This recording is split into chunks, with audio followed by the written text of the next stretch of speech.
श्री कृष्ण, राधे राधे, श्री हरिदास। आज के इस वीडियो में हम मंगला गौरी की व्रत कथा का रसपान करेंगे। प्राचीन काल की बात है। पंपापुर नाम के छोटे से गांव में एक साहूकार अपनी पत्नी के साथ रहता था। साहूकार के बहुत ठाट बाट थे, किसी तरह की कोई कमी नहीं थी। दुनिया के सारे ऐश्वर्य उसके पास थे, मगर उन्हें एक दुख सदैव परेशान करता था कि उनके कोई संतान नहीं थी। यह दुख उनके मन को हमेशा ही व्यथित करता रहता था। एक दिन उस साहूकार के घर एक साधु महाराज आए। साहूकार ने उनका खूब स्वागत सत्कार किया। फिर उन्होंने साधु महाराज को अपनी संतानहीनता की सारी बात बताई। तब महात्मा जी ने उनको सावन के मंगलवार के दिन किया जाने वाला माँ मंगला गौरी का व्रत करने के लिए कहा। साथ ही व्रत की पूजा विधि भी बताई। सावन माह के पहले मंगलवार से ही साहूकार की पत्नी ने माता पार्वती का पूजन और व्रत करना शुरू किया। अब वह हर मंगलवार को माँ मंगला गौरी का व्रत करती थी। ऐसा करते करते कई मास व्यतीत हो गए, मगर उसने यह व्रत नहीं छोड़ा। एक दिन उसकी भक्ति से प्रसन्न होकर माता पार्वती ने भोलेनाथ से उस साहूकार और उसकी पत्नी के लिए संतान का वरदान मांगा।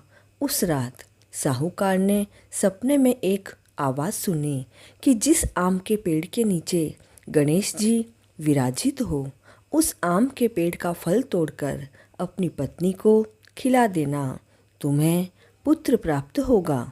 साहूकार तो सवेरा होते ही ऐसे आम के वृक्ष को ढूंढने लगा। कई दिनों के बाद आखिर उसे एक दिन ऐसा आम का पेड़ मिल ही गया, जिसके नीचे गणेश जी भगवान की प्रतिमा स्थापित थी। अब साहूकार आम तोड़ने के लिए पेड़ पर पत्थर मारना शुरू कर दिया। ऐसा करने से आम तो टूटकर गिर गया, लेकिन साथ ही एक पत्थर जाकर गणेश जी की मूर्ति पर लग गया। इससे नाराज होकर गणेश जी ने उस साहूकार को श्राप दिया, हे स्वार्थी मनुष्य, तूने अपने स्वार्थ के लिए मुझे चोट पहुंचाई है, जा तुझे भी ऐसे ही चोट मिलेगी। माता पार्वती के आशीर्वाद से तुझे पुत्र तो प्राप्त होगा, लेकिन वह 21 वर्ष की आयु तक ही जीवित रहेगा। फिर सांप के डसने से उसकी मृत्यु हो जाएगी। अब बेचारा साहूकार यह बात सुनकर बड़ा घबरा गया। उसने घर आकर आम का फल अपनी पत्नी को खिलाया, लेकिन गणेश जी के श्राप की बात उसे नहीं बताई। कुछ समय बाद साहूकार के घर एक बालक ने जन्म लिया। साहूकार और उसकी पत्नी ने उसका नाम मनु रखा। देखते ही देखते मनु 20 वर्ष का हो गया। वह अपने पिता के साथ व्यापार का कार्य करने लगा। एक दिन घर लौटते समय दोनों पिता और पुत्र भोजन करने के लिए गांव के तालाब के पास पेड़ की छाया में बैठ गए और भोजन करने लगे। तभी उस तालाब पर गांव की लड़कियां कपड़े धोने के लिए आई। उनका नाम कमला और मंगला था। कपड़े धोते समय दोनों बातें कर रही थी। कमला ने मंगला से कहा, क्यों रे मंगला, तुझे याद है मैं कब से मंगलवार को मंगला गौरी का व्रत कर रही हूँ। अब कुछ ही महीनों में मंगलवार व्रत का उद्यापन करूँगी। इस व्रत को करने से मुझे मनवांछित वर प्राप्त होगा और मैं सुख और चैन के साथ जीवन व्यतीत करूँगी। ऐसा कहते हुए कमला बोली, मंगला, तू भी अगले साल के सावन के पहले मंगलवार से यह व्रत शुरू कर देना, तो तुझे भी अखंड सौभाग्य के साथ मनपसंद वर प्राप्त होगा। कमला की बात को सुनकर मंगला भी व्रत के लिए तैयार हो गई। वहीं पर वे दोनों पिता पुत्र लड़कियों की बातें सुन रहे थे।